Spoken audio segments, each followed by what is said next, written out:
দুই যুগে উন্নয়নের ছোঁয়া লাগেনি সুনামগঞ্জের ৩ শুল্ক স্টেশনে, নেই অবকাঠামো সুবিধা, সীমান্ত সড়কগুলোরও বেহাল দশা। এতে বর্ষা মৌসুমে মালামাল পরিবহনে দুর্ভোগ পোহাতে হয় আমদানিকারকদের।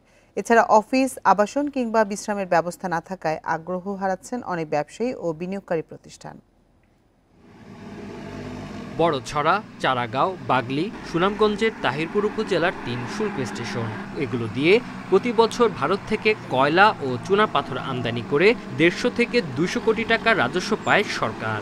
তবে ২ যুগেরও বেশি সময় পেরিয়ে গেলেও অবকাঠামোগত সুবিধা নেই শুল্ক স্টেশনে। সড়কের বেহাল অবস্থার কারণে ঝুঁকি নিয়ে মালামাল পরিবহন করতে হয় ব্যবসায়ীদের, গুনতে হয় দ্বিগুণ টাকা।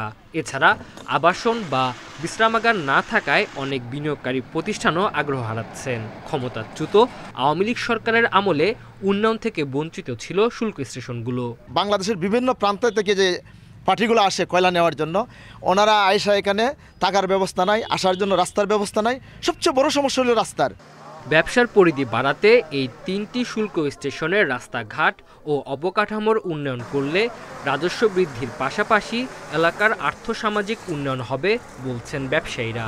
প্রতি বছর প্রায় ১৫০ থেকে ২০০ কোটি আমরা ৩টা শুল্ক স্টেশন থেকে রাজস্ব দিই, কিন্তু আমাদের এই রাস্তাঘাটে কোনো কাজ আজও পর্যন্ত আওয়ামী লীগের কোনো লোকজন যারা সভাপতি ছিল, সেক্রেটারি ছিল, তারা কোনো কাজকাম করে নাই। শুল্ক স্টেশনে যে একটা সমিতিতে একটি ঘর হয় নাই, এখানে কোটি কোটি টাকা তারা ইনকাম করেছে।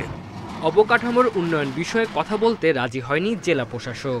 আর আদায়কৃত রাজস্বের একটি অংশ শুল্ক স্টেশনের উন্নয়নে ব্যয় করার দাবি ব্যবসায়ী নেতাদের। যেহেতু আমরা বছরও 3টে শুল্ক স্টেশনে ৬০০ কোটি টাকা রাজস্ব আদায় করে সরকার, আমার অনুরোধ যাতে রাস্তাঘাটগুলো অতি দ্রুত কাজ ধরেন। ১৯৯৪ সালে বিএনপি সরকারের আমলে ৩টি শুল্ক স্টেশনের কার্যক্রম চালু হয়। Independent news.